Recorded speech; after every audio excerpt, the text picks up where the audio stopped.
ኦስተን በከተማ ውስጥ ታዋቂ ሀብታም ነው። ነገር ግን አካል ጉዳተኛ በመሆኑ ምክንያት እስካሁን ሚስትም ሆነ ልጅ የለውም። እናም ብልጥ የሆነችው የኦስተን እናት ይህንን ችግር ለመቅረፍ ስትል ማስታወቂያ አውጥታለች።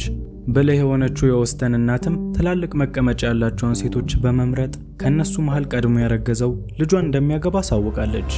ማስታወቂያውን የተመለከቱ ብዙ ሴቶች መቀመጫቸውን አደላድለው ወደ ቤት ውስጥ መጥተዋል። እናም በተቀመጠላቸው ካርቶን ላይ መቀመጫቸውን በማሳየት ትልቅ ነው ወይስ ትንሽ ነው የሚለው ይፈተናል። እናም በዚህ ፈተና መሰረት ሊሳ የምትባለው የመጀመሪያዋ ሴት ተመራጭ ነች። በሁለተኛ ላይ ደግሞ ለገንዘብ ስግብግብ የሆነችው ሜሪም ተመርጣለች። ከሜሪ በኋላም ሲንዲ የተባለች ሴት በመሄድ ብታሳይም ትንሽ በመሆኑ ምክንያት ፈተናውን ወድቃለች። አሁን ላይ ከሴቶቹ የቀረችው ጋቢ የተባለች ሴት ነች። ምንም እንኳን ጋቢ እንደ ሌሎቹ ለገንዘብ ስትል በግድ ባታፈነድድም ፈተናውን ግን አልፋለች። እናም አሁን ላይ ለዚህ ውድድር ያለፉት ሜሪ፣ ሊሳና ጋቢ ናቸው። ከነዚህ ሴቶች የተቀሩት ሴቶች ሙሉ ቤቱን ለቀው እንዲወጡ ይነገራቸዋል። ከዛም የኦስተን እናት ለነዚህ ሴቶች ቀጣይ ፈተና እንዳለ ትነግራቸዋለች።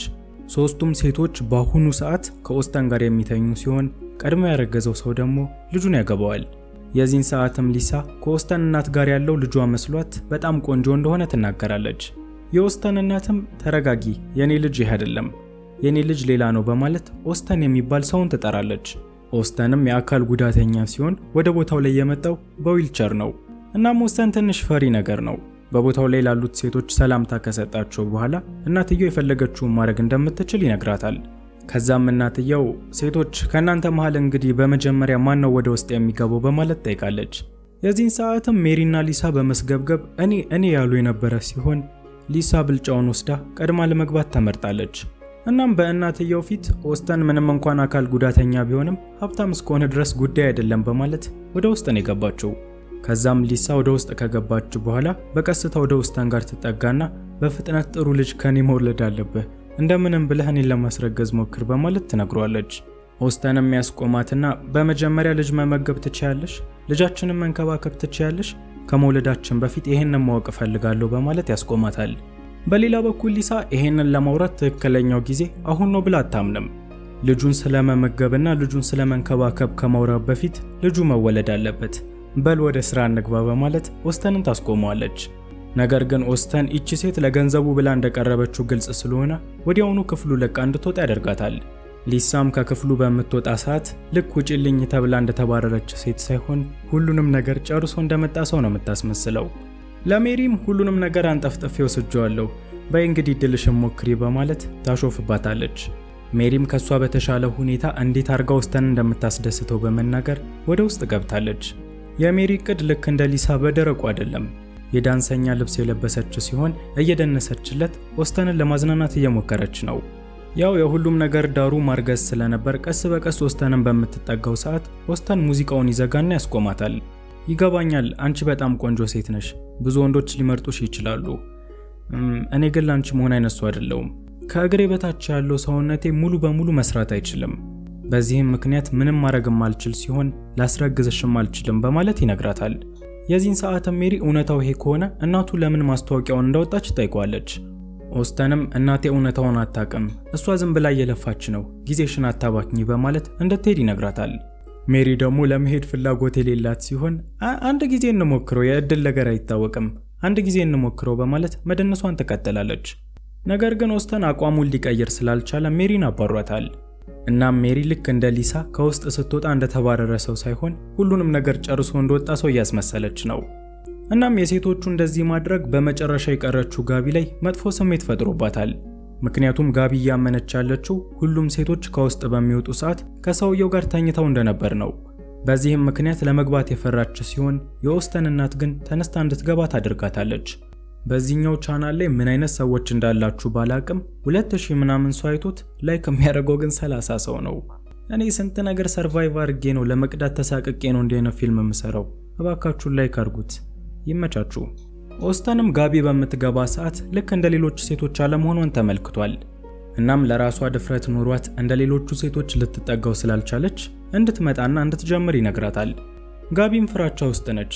ከዚህ በፊት እንዲህ አይነት ነገር አድርጋ የምታውቅ አትመስልም።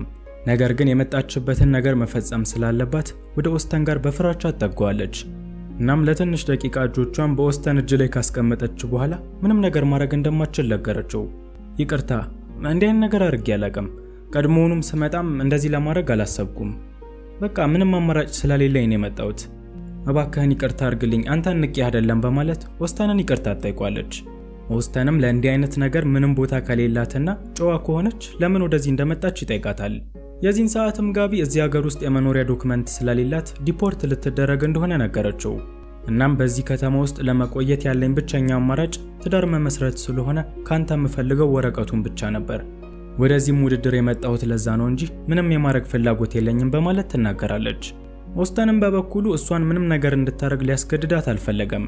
እናም ለጋቢ ፍላጎቷ ከሆነ ክፍሉን ለቃ እንድትወጣ ይነግራታል። ሜሪና ሊሳም ጋቢ በምትወጣ ሰዓት ወዲያውኑ ብዙም ሳትቆይ ተመልሳ ስለወጣች ማሾፍ ይጀምራሉ።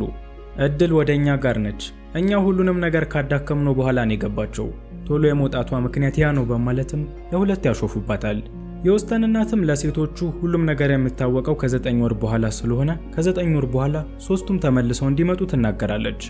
እናም ታሪኩ ይሄንን ተከትሎ 9 ወራትን ወደፊት ይሻገራል። ሜሪና ሊሳ አርግዘናል ብሎ የመጡ ሲሆን ጋቢ ግን ምንም ነገር አላደረገችም።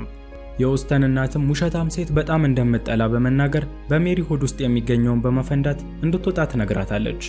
ሊሳም ይሄንን በምትመለከት ሰዓት በጣም የደነገጠች ሲሆን የኦስተንን እናት ማስጠንቀቅ ጀምራለች። ያውልሽ በኔ ሆድ ውስጥ የሚገኘው እውነተኛ ልጅ ነው፣ ልጄን እንዳትወጊው፣ እውነተኛ ልጅ ነው በሆዴ ውስጥ ያለው በማለት እናትየውን ታስጠነቅቃታለች። እንደ እውነታው ከሆነ የኦስተን እናት በሆዷ ውስጥ ያለው ልጅ እንደሆነ ብታምንም ልጁ ግን የሷ ልጅ እንዳልሆነ ታውቃለች። የዛን ጊዜ ሊሳ ፈተናውን በምታደርግ ሰዓት ጋርዱ እሷን ፈልጓት ነበር። በተመሳሳይ መልኩ ሊሳም እንዲሁ ልቅ ነገር ስለነበረች ከጋርዱ ነው ልጁን ያረገዘችው። በዚህም ምክንያት እሷን ፈተናውን የወደቀች ሲሆን ወዲያውኑ እንድትሄድ ተነግሯታል።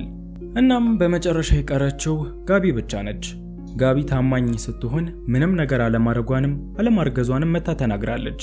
ኦስተን ደግሞ በጋቢ ላይ የተፈጠረውን ነገር ለእናቱ ነግሯት ስለነበር በታማኝነቷ ምክንያት ልትመረጥ ትችላለች።